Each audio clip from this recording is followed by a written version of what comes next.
सरगोधा में 2 मुसल्लह डाकुओं का सब्जी फरोशों पर हमला, नकदी और मोबाइल फोन लूट लिए। वारदात के दौरान मज़ाहमत पर सब्जी फरोशों को तशद्दुद का इशारा भी बनाया। मुतासरा अफराद ने थाना बेला की हुदूद में बढ़ती हुई डकैती और पुलिस की खामोशी के खिलाफ एहतजाजी मुजाहरा किया। मज़ीद तफसीलात जानते हमारे नुमाइंदे शहबाज साबरी की रिपोर्ट में। जी, खबर शामिल करते हैं उकाड़ा से। उकाड़ा पुलिस मुकाबला, एक डाकू जख्मी हालत में गिरफ्तार। थाना बशीरपुर के नवाई इलाका हेड गुलशेर पर डाकुओं की पुलिस पर फायरिंग। जवाबी फायरिंग से एक डाकू अपने ही साथियों की फायरिंग से जख्मी। गिरफ्तार डाकू की शिनाख्त जफर इकबाल के नाम से हुई।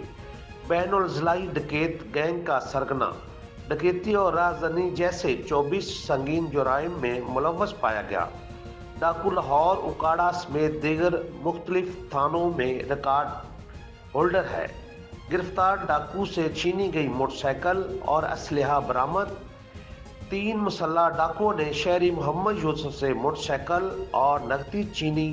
इतला मिलते ही SHO थाना बशीरपुर अदनान रफीक और उनकी टीम ने फौरी रिस्पॉन्ड किया।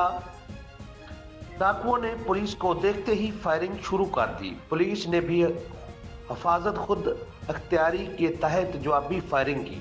फायरिंग के नतीजा में एक डाकू अपने ही साथियों की फायरिंग से जख्मी, जिसे गिरफ्तार कर लिया गया, जबकि 2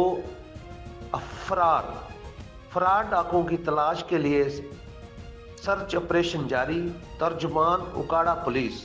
जी, आपने रिपोर्ट को मुलाहिजा किया। मजीद खबरों और अपडेट्स के लिए देखते रहिए Faiz news network. Faiz news, Faiz सबके लिए।